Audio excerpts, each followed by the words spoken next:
Bem-vindo ao podcast 1844. Apresentação: Washington Araújo. O tema central deste episódio tem me sequestrado a atenção ultimamente. Vamos tratar dos sonhos. Durante muito tempo deixei de dar atenção e até mesmo seriedade à questão dos sonhos, porque sempre achei que era algo mais no campo da fantasia.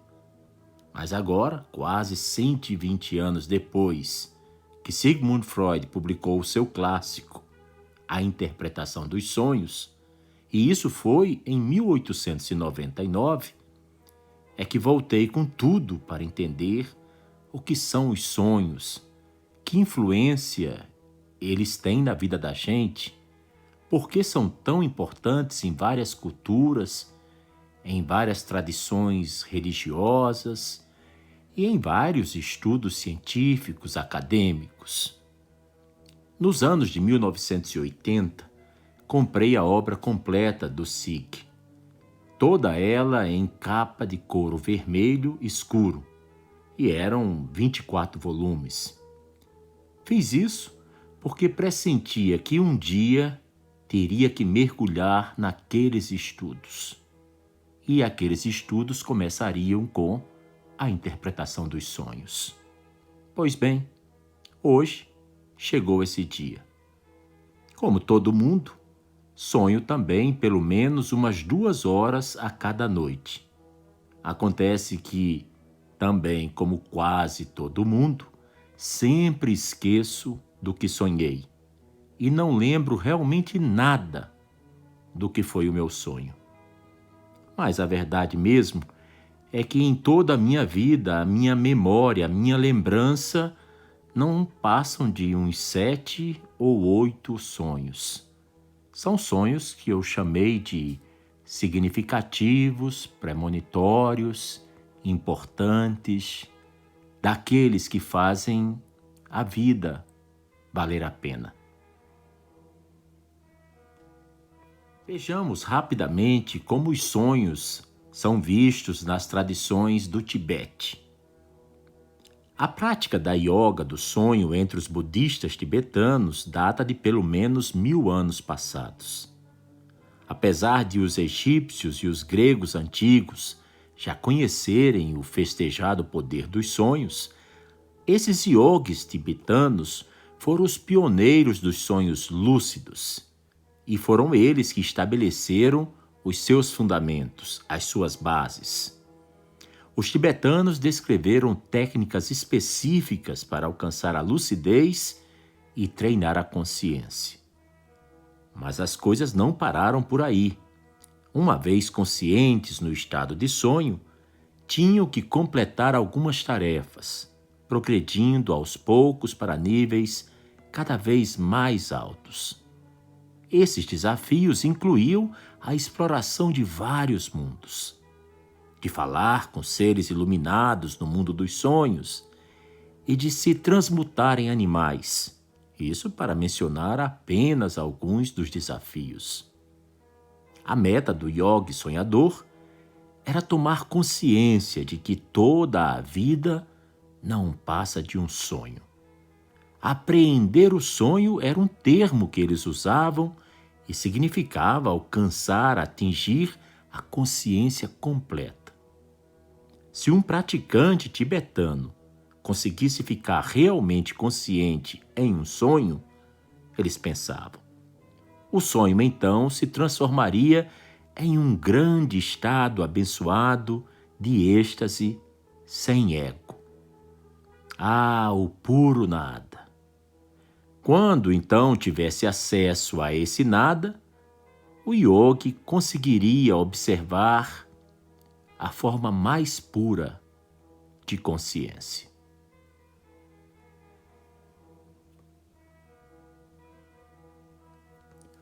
Os sonhos na tradição chinesa.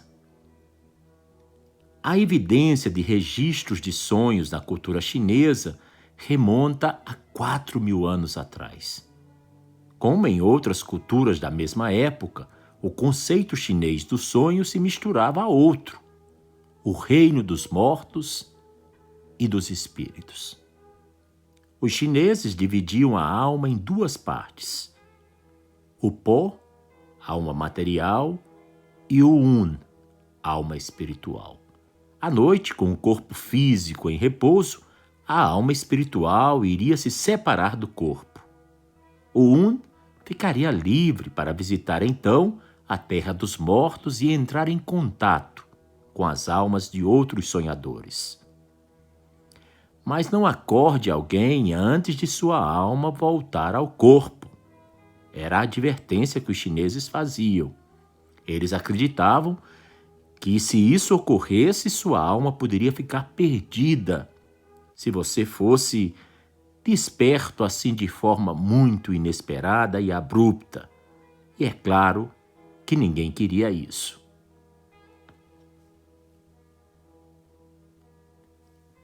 Os sonhos na tradição dos hebreus. Quanto mais mergulhamos na história da cultura hebraica, mais encontramos pistas que indicam uma cultura dos sonhos. No Talmud, livro escrito entre os anos 200 e 500 depois de Cristo, e que instrui como deve ser a aplicação da Torá ao cotidiano, existem mais de 200 referências aos sonhos. Há mesmo uma espécie de dicionário que permite que o leitor analise sonhos, pesadelos e visões. No Talmud está afirmado que um sonho não compreendido é como uma carta, uma correspondência não aberta. Os sonhos, para os hebreus, eram considerados uma maneira de receber a orientação diretamente de Deus.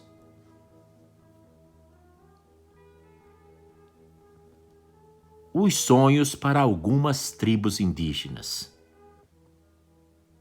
Para esses povos da terra, tudo à nossa volta tinha espírito, e acessávamos esse reino espiritual enquanto dormíamos.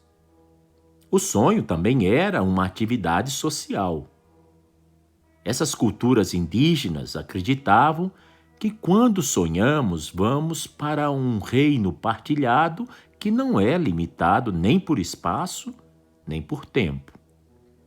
Poderíamos, assim, receber visitas nos nossos sonhos e visitar os sonhos dos outros também.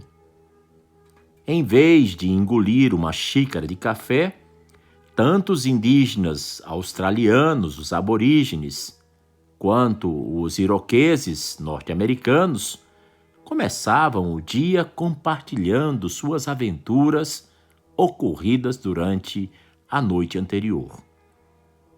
Os sonhos eram, com frequência, uma fonte de orientação não apenas em nível individual, mas também uma orientação para toda a comunidade.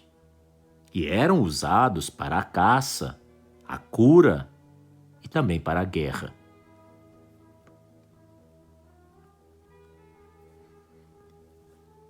Os sonhos na Idade Média Europeia. Pois bem, a Idade Média não é chamada de Idade das Trevas à toa, de forma aleatória. Com a difusão das práticas dogmáticas da cristandade pela Europa, os sonhos foram começando a perder espaço e significação. Apesar dessa abordagem infeliz dada aos sonhos durante essa época, é importante destacar que nos textos religiosos do cristianismo existem várias menções aos fenômenos oníricos. É só buscar que você irá encontrar histórias de sonhos inspirados por Deus e também suas interpretações.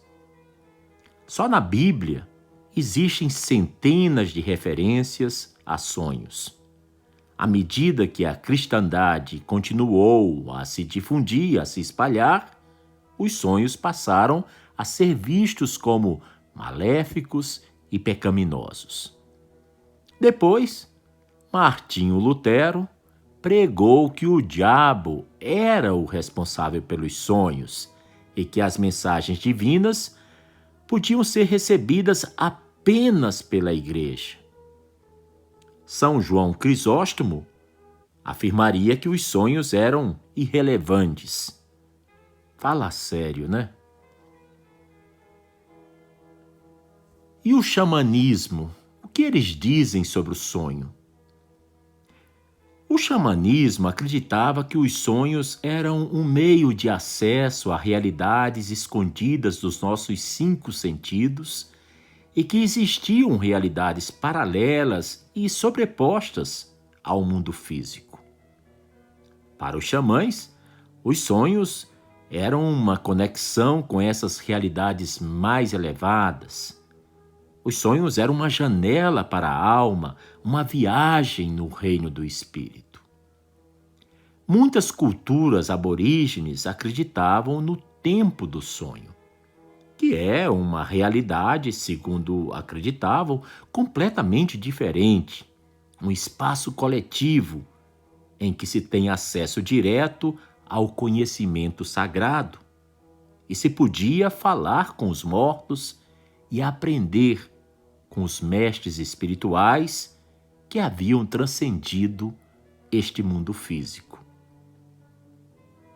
Para muitas culturas indígenas, como a dos iroqueses, quem não estivesse em contato com seus sonhos não estava em contato com sua própria alma.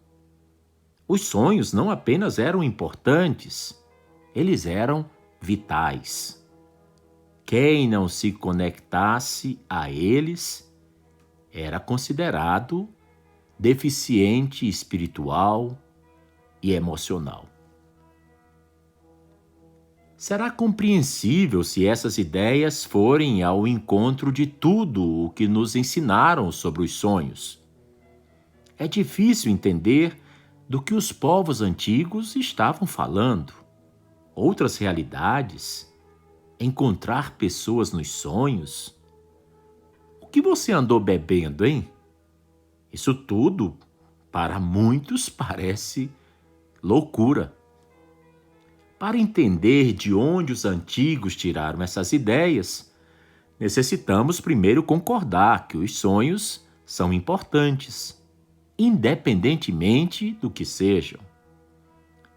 Vamos dar uma olhada na forma como algumas culturas do passado os encaravam, apesar das diferentes perspectivas que nós iremos ouvir. A maioria delas concorda em um ponto. Os sonhos podem ser qualquer coisa, menos algo sem sentido.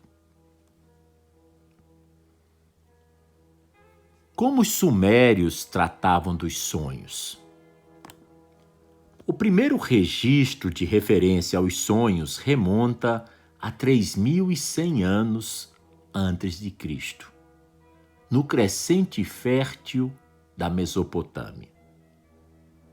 Por meio das histórias do lendário Gilgamesh, ficamos conhecendo os sonhos recorrentes do rei com sua deusa mãe, Ninsum, que eram considerados profecias, e esses sonhos eram usados para guiar as decisões do rei no mundo desperto, acordado. Ficava claro por essas histórias que os sonhos desempenhavam um papel histórico há pelo menos 5 milênios. Ora, o cristianismo tem 2 milênios. Estamos agora entrando no 3º. Mas essas histórias dos sonhos já eram 3 milênios antes do início do cristianismo. Como os egípcios antigos abordavam a questão dos sonhos?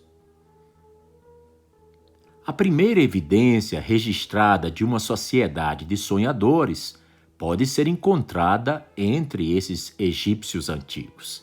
Eles acreditavam que os sonhos estabeleciam uma ligação direta com o mundo espiritual.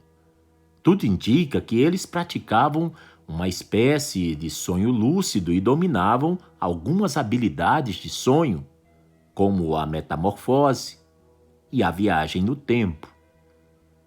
Um sinal claro disso é a sua crença no Ba, ou alma, que podia viajar conscientemente para fora do corpo durante o sono.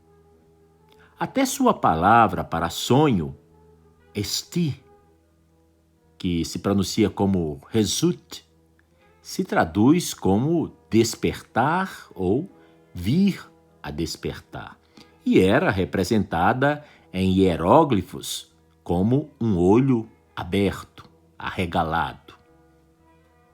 Estudiosos defendem que o olho aberto, arregalado, também pode significar um despertar para a verdade, para conselhos, percepções ou insights que deixamos passar batido na vida desperta.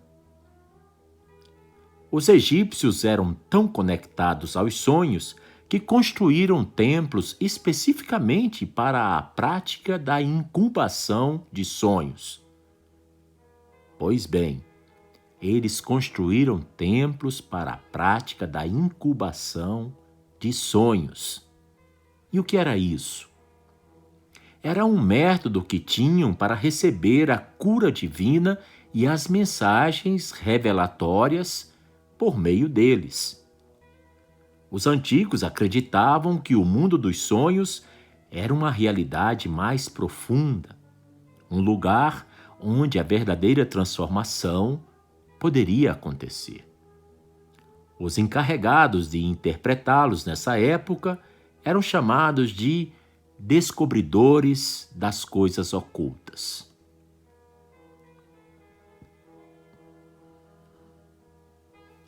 Vejamos agora o que os gregos antigos tinham a nos ensinar sobre os sonhos. Os gregos antigos também consideravam os sonhos uma prática espiritual, uma conexão com o divino. No início, acreditava-se que apenas Zeus enviasse sonhos divinos, mas com o passar do tempo, outros deuses também receberam permissão para isso. Alguns deuses governavam especificamente a arena dos sonhos. Hipnos presidia o sono, e seu filho Morfeu reinava sobre os sonhos. É a rica mitologia grega, mais uma vez, trazendo um banho de cultura às civilizações futuras.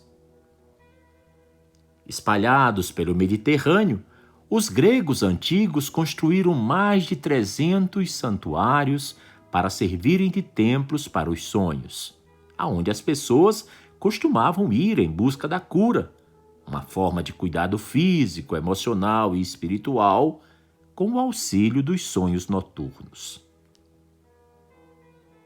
Mais de 2000 anos antes de Sigmund Freud, Platão já havia teorizado que os sonhos eram a expressão dos nossos desejos reprimidos. Em seu famoso A República, Platão diz que existe em cada um de nós uma espécie de desejo terrível, selvagem e sem leis, mesmo nos que parecem ser comedidos. E continua Platão, é nos sonhos que esse fato se torna evidente.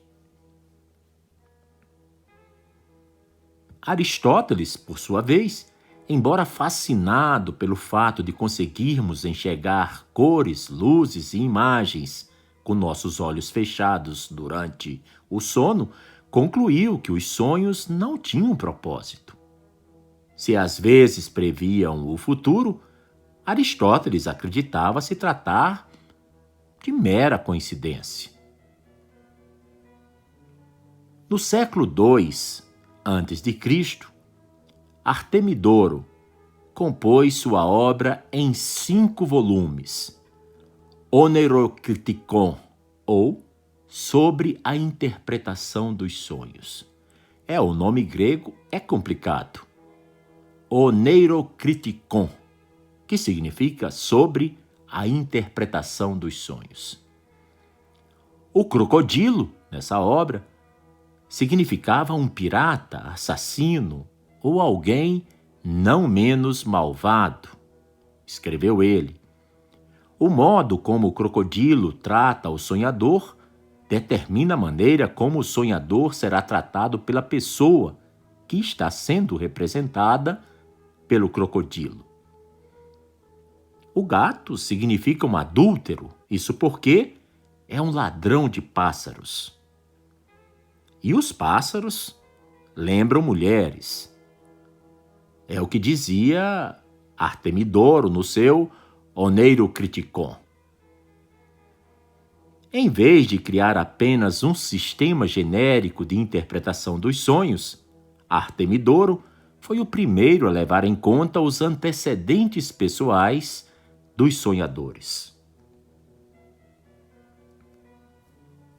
E os romanos?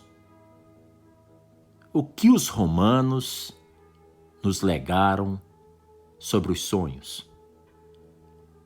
Como aconteceu com muitos aspectos de sua cultura, no que diz respeito aos sonhos, os romanos antigos pegaram carona nas crenças dos gregos e dos egípcios antigos, seus contemporâneos. Aqueles romanos copiaram tudo, das incubadoras aos templos para os sonhos. Até leram o Oneirocriticon.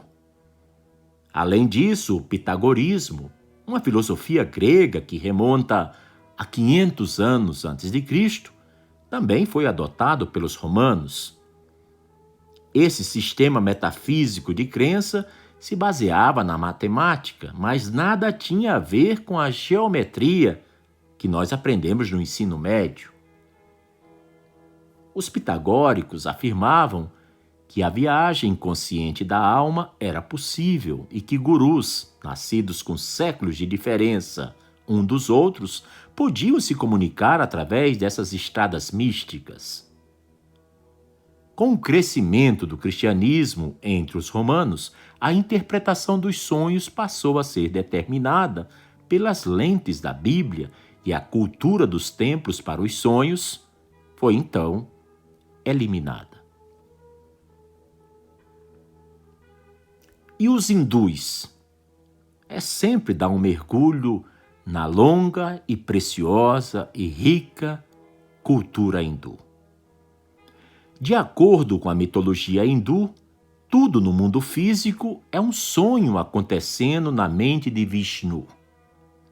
Nós somos apenas manifestações, personagens desse sonho, se nós quisermos preferir assim. Acredita-se que nosso mundo vai acabar quando o sonho de Vishnu também acabar. O sonho nos dá um vislumbre do Deus que nos cria à medida que nos sonha e nos traz à existência. Os hindus acreditavam que o sonho é um estado mais elevado de consciência do que a vigília, do que o mundo desperto. Ninguém sabe onde os sonhos acontecem. É claro que cientistas e psicólogos teorizaram e ponderaram sobre essa questão desafiadora, mas ainda não chegaram a um consenso, parecem até muito longe disso. Paremos um pouco e pensemos. Para onde eu vou quando estou sonhando?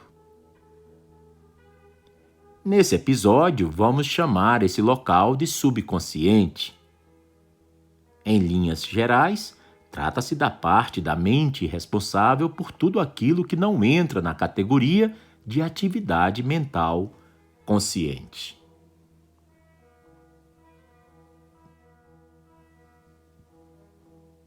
Qual é a diferença entre inconsciente e subconsciente? As duas palavras são praticamente intercambiáveis. Apenas ocorreu de preferirmos no Ocidente usar a palavra subconsciente. O termo mais clínico, inconsciente, evoca a imagem de alguém em estado vegetativo, comatoso e alheio. Subconsciente, por outro lado, nos leva a imaginar um lugar oculto, mas ainda assim ao nosso alcance. O subconsciente, pelo menos teoricamente, é muito maior que a mente consciente e a alimenta, influenciando pensamentos, decisões e influenciando também sentimentos. O subconsciente parece ser a fonte da imaginação e a origem da sabedoria. Então não é absurdo dizer que o mundo dos sonhos é a encarnação do subconsciente. Os sonhos são uma tapeçaria de símbolos pessoais, arquétipos e detalhes da vida desperta. Parece razoável concluir que o mundo dos sonhos é a verdadeira corporificação da nossa mente. Eu considero esse um ponto de vista bastante interessante. O que você que ouve acha disso? Dentro de sua cabeça existe um mundo infinito, repleto de nuvens, monstros, memórias, medos, velhos amigos e cidades inteiras. E todas as noites, você tem acesso a essa paisagem sem limites, sem fronteiras. Isso é que é autoanálise. Quando alcançar a consciência em seus sonhos, tenha sempre em mente esta pergunta: estamos visitando o subconsciente ou outro lugar para além da nossa própria compreensão? Essa questão não é nenhuma novidade. Durante milhares de anos, os humanos vêm explorando o mistério das aventuras. O pintor e amante de chapéus coco e maçãs verdes, o francês René Magritte, disse: se o sonho é uma tradução da vida desperta, a vida desperta também é uma tradução do sonho. Todas as noites, sob o véu do sono, com os olhos fechados e o mundo exterior esquecido, nos surge um novo mundo, diferente, mas familiar, poderoso, absurdo, misterioso, assustador, belo, perigoso, realista, surpreendente. É quase impossível descrever os sonhos e a forma como eles nos fazem sentir. Antes de alcançar a lucidez onírica, nós precisamos entender a natureza dos sonhos. E o que é que nós realmente sabemos sobre eles? Lembro que certa vez Paul McCartney, o famoso Beatle, acordou com a melodia de Yesterday na cabeça. Eu gostei muito da melodia, disse Paul, mas como eu tinha sonhado com ela, não conseguia acreditar que a havia escrita. Eu pensei, não, eu nunca escrevi nada assim antes. Mas a canção estava ali e era uma coisa mágica. Outro clássico dos Beatles também foi inspirado por um sonho. Paul McCartney descreve a experiência. Uma noite, durante uma época muito difícil da minha vida, sonhei com a minha mãe, que tinha morrido havia uns 10 anos. E foi muito legal vê-la. Esta é a coisa magnífica nos sonhos.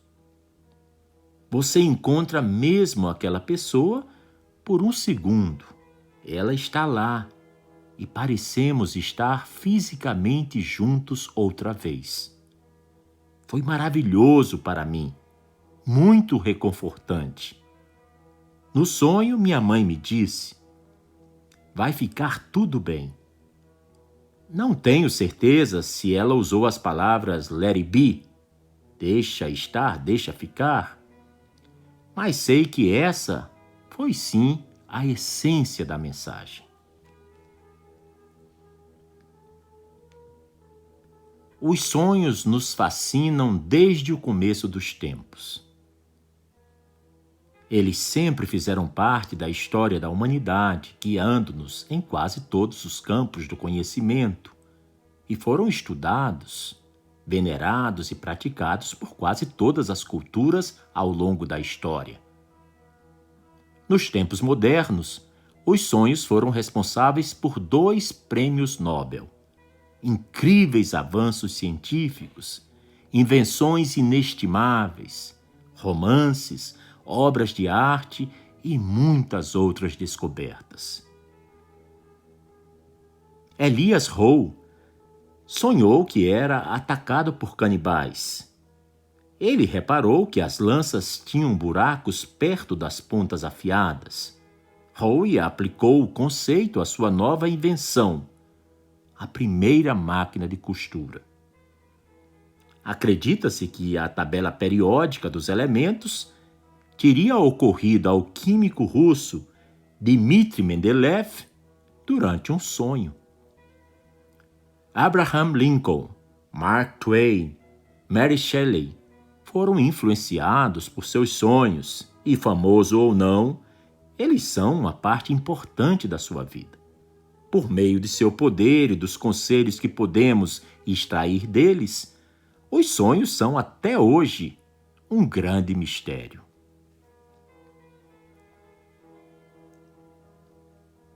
Você não precisa ouvir esse episódio para saber quão emocionantes os sonhos podem ser.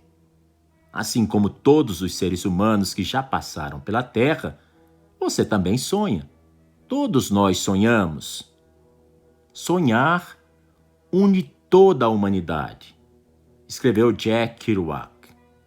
Podemos ser diferentes de várias maneiras, mas não importam a idade, a raça, a religião, a profissão, a dieta ou a orientação sexual. Todos sonhamos, e todas as noites. Algumas pessoas lamentam o fato de não sonharem. Elas estão equivocadas. O que na verdade estão dizendo é que não se lembram de seus sonhos e não que não sonham. Exatamente o que acontecia comigo e que eu falei para vocês há poucos minutos. Na verdade, pesquisadores descobriram que sonhamos cerca de 2 horas por noite. Isso significa que passamos 6 anos da vida sonhando. Talvez você, ouvinte, seja uma dessas pessoas que não se lembra dos seus sonhos. Não se preocupe com isso. Suas aventuras noturnas estão lá. Você apenas tem dificuldade de se lembrar delas quando acorda. E eu acho que nesse episódio você vai aprender um pouco a como se lembrar desses sonhos que são esquecidos por você. Por que sonhamos? Com certeza, deve haver alguma utilidade para essa atividade tão comum. O que são os sonhos, afinal? O que acontece quando dormimos? Para onde vamos?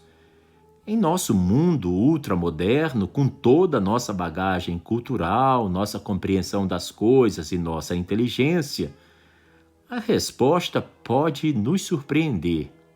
A verdade é que nós não sabemos responder a nenhuma dessas perguntas.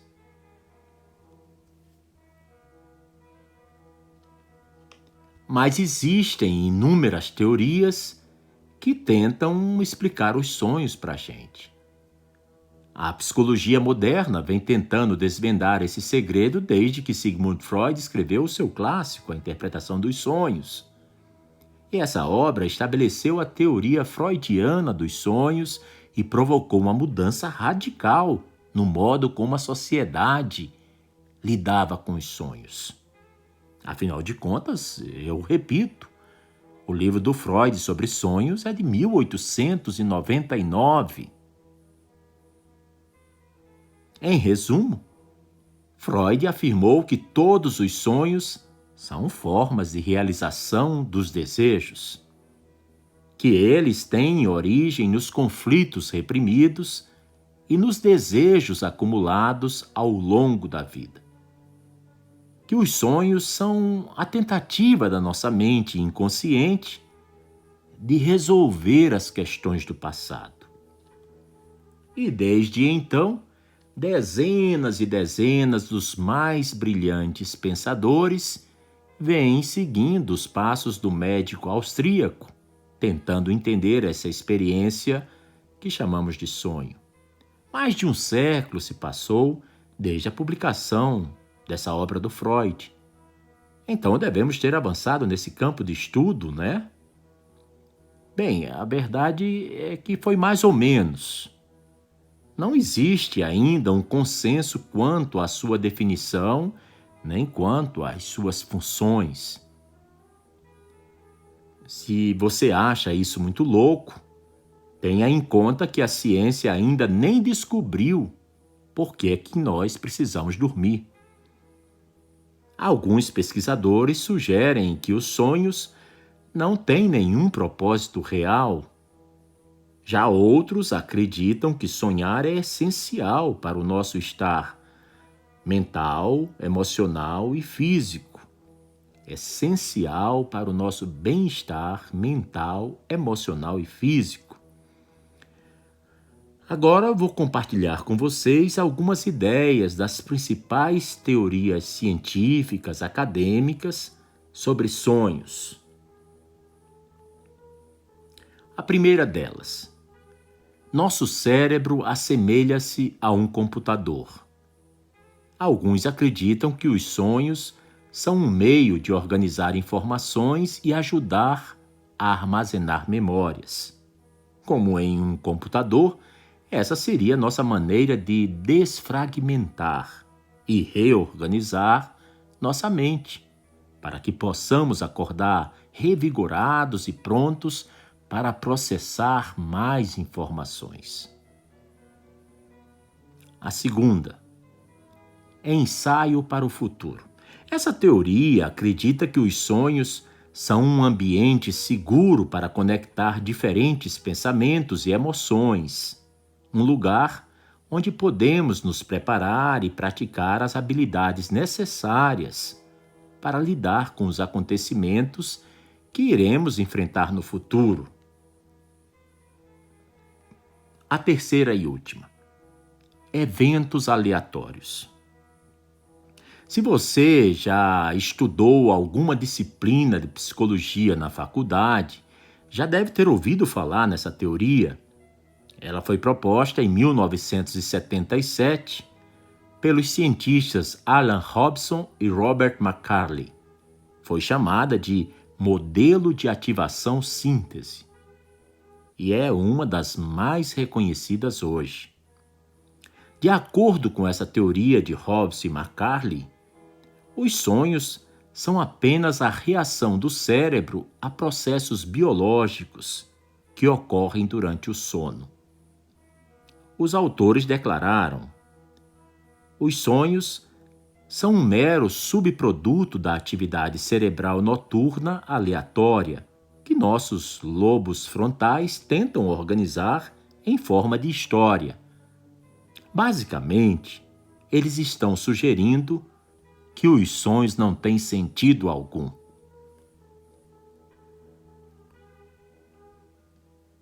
E nos tempos modernos? Depois da Idade das Trevas, a Idade Média, o sonho foi praticamente varrido para debaixo do tapete.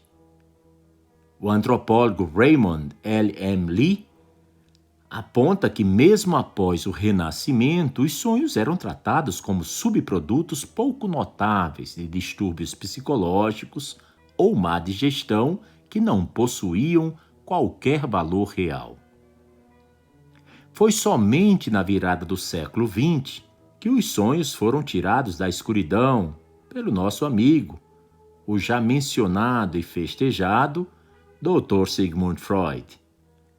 Ele iniciou um ramo da psicologia dedicado a desvendar a mente inconsciente de seus pacientes por meio da interpretação dos sonhos. E isso serviu não apenas para trazer de volta essa questão. A verdade agora é que os sonhos eram vistos sob uma luz totalmente nova.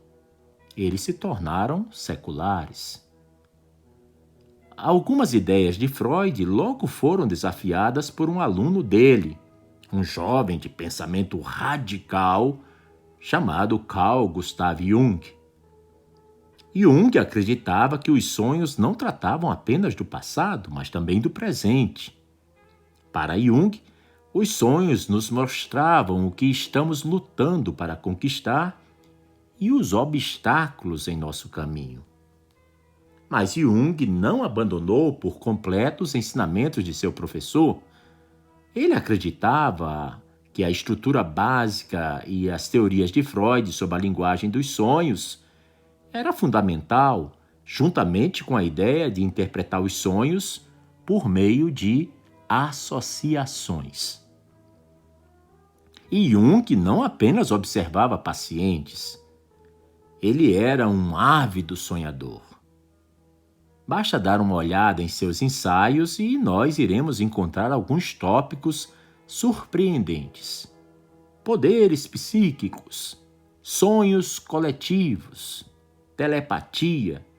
Tudo isso está na obra de Jung.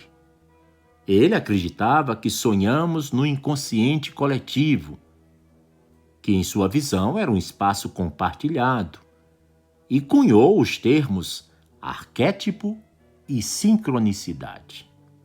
Aliás, esses dois temas já foram objeto de episódios anteriores do podcast 1844. Graças a Jung, muitos exploradores de sonhos de hoje em dia foram inspirados a pensar fora da caixinha, exumando algumas ideias que estavam enterradas desde os tempos antigos. O que você acha de tudo isso? Os sonhos são experiências particulares, privadas e autônomas acontecendo apenas na mente de cada um de nós? Ou é possível que eles aconteçam em um local coletivo e compartilhado? Como ouvimos, muitas culturas acreditam que essa última opção é a verdadeira. Agora, o que é que você gostaria de ouvir primeiro? A boa ou a má notícia? Nossa sociedade é um pouco retrógrada, atrasada no que diz respeito aos sonhos. Eles não costumam ser valorizados como as incríveis pedras preciosas da experiência humana que são. Como escreveu Robert Moss em seu livro Conscious Dreaming, Sonhar Consciente. O sonhador comum, depois de acordar, não sabe mais onde passou a noite do que um alcoólatra com amnésia. Alguns de nós nos referimos aos sonhos como infantis, bobagens, uma perda de tempo. Fazemos isso por causa do ambiente em que nós crescemos. Tendemos a lembrar fragmentos que com frequência não fazem nenhum sentido. A má notícia é que somos ensinados a ignorar nossos sonhos, a desprezá-los como uma distração sem nexo, sem sentido. As modernas teorias oníricas mencionadas não estão incorretas, mas são incompletas. E é como se a ciência tivesse examinado apenas o piso térreo de um prédio de 20 andares. Existe muito mais a ser descoberto sobre o tema dos sonhos. Então, qual é a boa notícia? As coisas não precisam ser dessa maneira. Como pioneiros, podemos mudar o curso e seguirmos em outra direção. Podemos desenvolver nossa habilidade de sonhar apenas ao escolher fazê-lo. Por exemplo, O que queremos dizer exatamente quando pronunciamos a palavra sonho? Tateando em busca de uma definição, pensamos em imagens fugidias, fugazes e em pensamentos vagos, fragmentos aleatórios de histórias. E por que não? Quando acordamos de manhã ou pensamos sobre um sonho mais tarde, e isto é o que ele parece, etéreo e truncado, confuso. Mas essa primeira impressão é apenas a memória do sonho. O sonho lembrado não é o mesmo que o sonho em si. Essa frase é tão interessante que eu vou repetir. O sonho lembrado não é o mesmo que o sonho em si.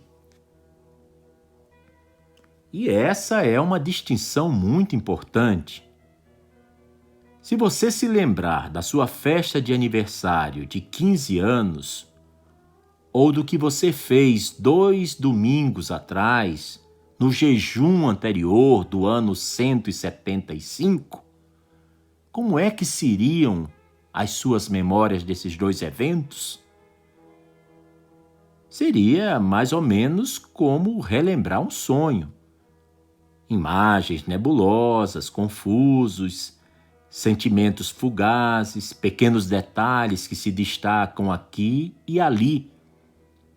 A memória da sua festa de aniversário de 15 anos não é nada em comparação com a experiência real que você viveu durante a sua festa. Assim como nos acontecimentos da vida real, os sonhos são experiências que têm um momento presente. Tomar consciência desse momento é a chave para os sonhos lúcidos. Pensemos em um homem no barco, olhando a superfície do oceano.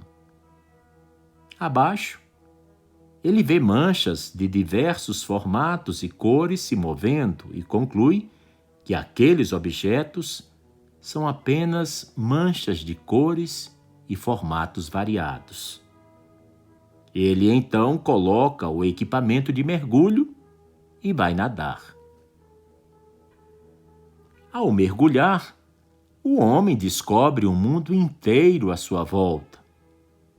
Os formatos e as cores que pensava serem apenas vislumbres, agora são vívidos e detalhados. Peixes, corais e complexos ecossistemas estavam ali o tempo todo, bem debaixo de seu nariz. Se olharmos os sonhos de fora, apenas a memória do sonho, não conseguiremos compreender a sua plena realidade. Para entender o que são os sonhos, precisamos mergulhar no oceano. Precisamos vivenciá-los enquanto se desenrolam. Este é o ponto principal dos sonhos lúcidos. A consciência do momento presente no mundo dos sonhos. Isso me faz lembrar uma belíssima passagem de um texto que foi revelado por Bahá'u'lláh, um mensageiro de Deus para a época em que vivemos e que nasceu na antiga Pérsia no período de 1817 a 1892. O fundador da fé Bahá'í escreveu: "Imergi-vos no oceano de minha revelação para que possais contemplar as pérolas de sabedoria que jazem ocultas em suas profundezas." Matar o sonho é matarmos-nos, é mutilar nossa alma. O sonho é o que temos de realmente nosso, de impenetravelmente e inexpugnavelmente nosso. Olha que afirmativa, hein? E é de Fernando Pessoa, provavelmente o maior e mais famoso poeta em língua portuguesa. Vale a pena ouvir de novo. Fernando Pessoa escreveu: matar o sonho é matarmos-nos, é mutilar a nossa alma. O sonho é o que temos de realmente nosso, de impenetravelmente e inexpugnavelmente nosso. Já outro poeta, o chileno Nobel de Literatura, Pablo Neruda, escreveu: morre lentamente quem não vira à mesa quando está infeliz com o seu trabalho, quem não arrisca o certo pelo incerto para ir atrás de um sonho, quem não se permite, pelo menos uma vez na vida, fugir dos conselhos sensatos.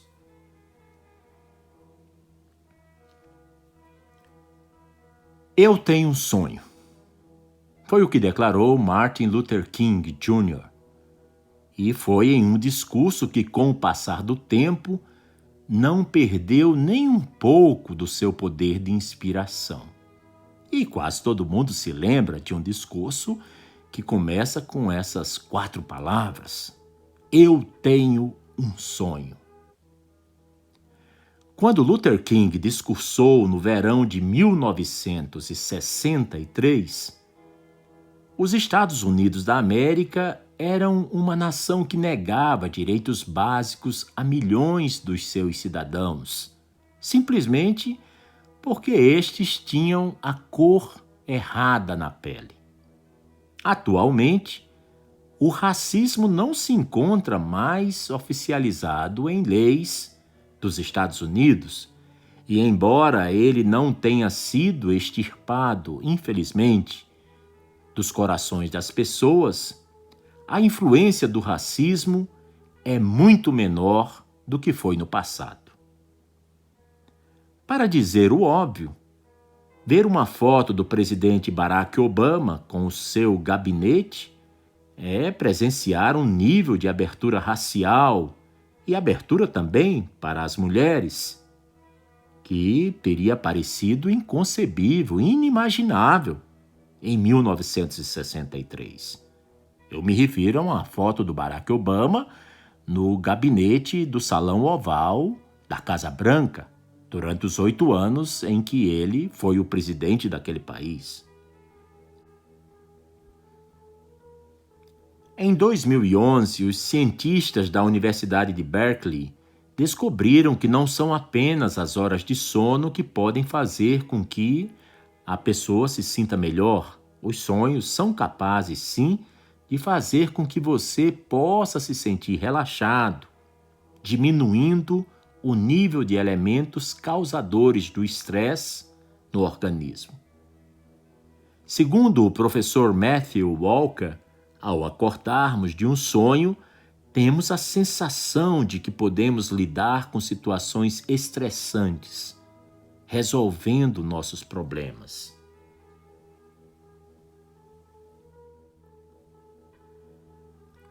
Concluímos então o primeiro episódio do podcast 1844 sobre sonhos, e podemos afirmar que os sonhos são um fenômeno universal e a interpretação dos sonhos é uma prática antiga e universal.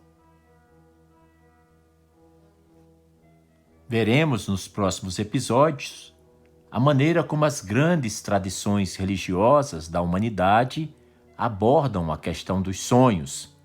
Veremos como os sonhos são vistos no Antigo Testamento dos judeus, no Novo Testamento dos cristãos, no livro de Buda, no livro de Krishna, no Alcorão dos muçulmanos, e também como os sonhos são vistos nas escrituras sagradas da fé Bahá'í. Até um próximo episódio. Para a feitura deste episódio, contamos com um valioso e imprescindível apoio do amigo Caminas Rabadi, que reside no Rio Grande do Sul. A sua pesquisa detalhada e perfeccionista trouxe um brilho especial a esses 2 episódios dedicados ao tema do sonho. Muito obrigado, Camina Asrabadi.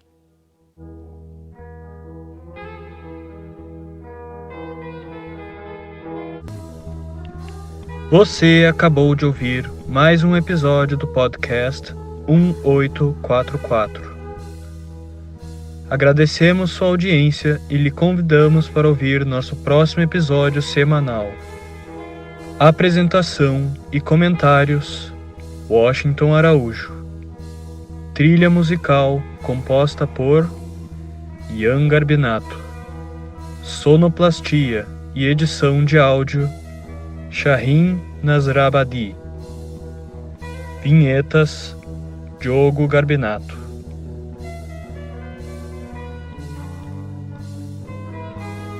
Contatos com a produção para comentários e sugestão de temas podem ser feitos através do e-mail podcast1844@gmail.com.